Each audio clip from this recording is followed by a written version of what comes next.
కన్యా రాశి వాళ్ళకి ఆగస్టు మొదటి వారం ఎలా ఉండబోతుంది గురుగారు? కన్యా రాశి వాళ్ళకి ఈ వారం చాలా బాగుంటుంది.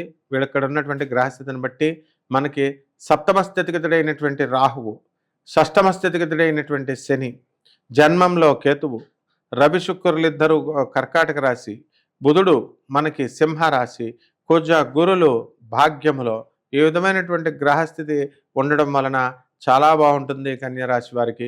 కన్యారాశి వాళ్ళు ఇంతవరకు నాకు ఉద్యోగం రావట్లేదు, నేను అప్లై చేయాలనుకుంటూ 3 సంవత్సరాలైనా 4 సంవత్సరాలైనా అసలు అప్లికేషనే పెట్టట్లేదు, ఇంటర్వ్యూలు అంటే భయపడి ఇంట్లో కూర్చుంటున్నారు.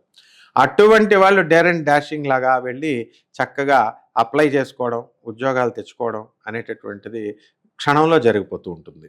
అలాగే వీళ్ళ యొక్క ఆర్థిక పరిస్థితి ఇంప్రూవ్ అవుతుంది. వృత్తి, వ్యాపార, ఉద్యోగ విషయాల్లో ముందుకు దూసుకుపోతారు. పిల్లల విషయంలో వీళ్ళు చాలా కష్టపడతారు. పిల్లల విషయంలో చాలా టెన్షన్ పడతారు. అదే స్కూల్లో సీట్ రావాలా అని చెప్పి మొండి పట్టుదలతో వ్యవహారం చేస్తారు. అలాగే శత్రుస్థానంలో శత్రువులంతా కూడా మిత్రులైపోతారు ఈ కన్యారాశి వాళ్ళకి. ఈ కన్యారాశి వాళ్ళ స్పెషల్ ఏమిటంటే గత కొంతకాలంగా భార్యాభర్తల మధ్య గొడవ జరుగుతోంది. ఇవన్నీ కూడా అందువలన వేరే దేశంలో భర్త ఉంటే ఈ దేశంలో భార్య ఉండడం, వేరే ఊర్లో భర్త ఉంటే ఈ ఊర్లో మనం ఒకే ఊర్లో ఉన్నప్పటికీ వేరే వేరే ఇళ్లల్లో ఉండడం, ఒకే ఇంట్లో ఉంటే వేరే వేరే గదుల్లో ఉండి వాట్సాప్ మెసేజ్ల ద్వారా మాత్రమే భార్యాభర్తలు మాట్లాడుకోవడం అనేటటువంటిది కన్యారాశి జరుగుతోంది ఇప్పుడు.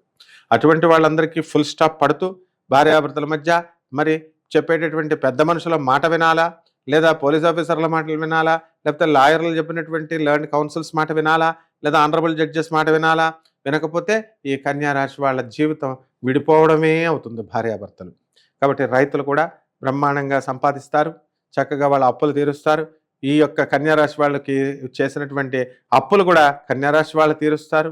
మరి ధనం లేనటువంటి వాళ్ళు ధనాన్ని సంపాదించాలి అనేటటువంటి కసి, పట్టుదల మరి వీళ్ళందరికీ కూడా ముందుకు వస్తుంది. స్థలాలు కొంటారు, ఇళ్ళు కొంటారు. అద్దెళ్లలో ఉన్నటువంటి వాళ్ళు పెద్దళ్లలోకి, మిద్దెళ్లలోకి వెళ్ళడం జరుగుతుంది. కన్యా రాశి వాళ్ళు తమ జాతక దోషాలు తొలగిపోవాలంటే ఎటువంటి దాన ధర్మాలు చేయాలి గురుగారు? రాహు జపం చేయాలా, రాహు స్తోత్రాలు చదవాలా, రాహుకి కిలోంపావు మినుముల్ని ఆవుపేడ రంగు ఉన్నటువంటి వస్త్రాన్ని పేద బ్రాహ్మణులకి శనివారం నాడు ఉదయం 8 గంటలకు ఇళ్లల్లో కానీ గుడి దేవాలయంలో కానీ దానం చేయాలా. 1. 2 కనకదుర్గమ్మ తల్లి, బెజవాడ కనకదుర్గమ్మ తల్లి ఒక పటానికి పెట్టుకొని ఆమె పాదాల దగ్గర కుంకుమార్చన చేసుకోవాలా. 3 దశమహావిద్యల్లో ఒకటైనటువంటి చిన్నమస్తా అమ్మవారి యొక్క హోమాన్ని ఇళ్లల్లో జరిపించుకోవాలా. ఇంకా కెపాసిటీ మనకు ఉంది అంటే సున్నుండలు తయారు చేసి పేదవాళ్ళందరికీ పంచాలా.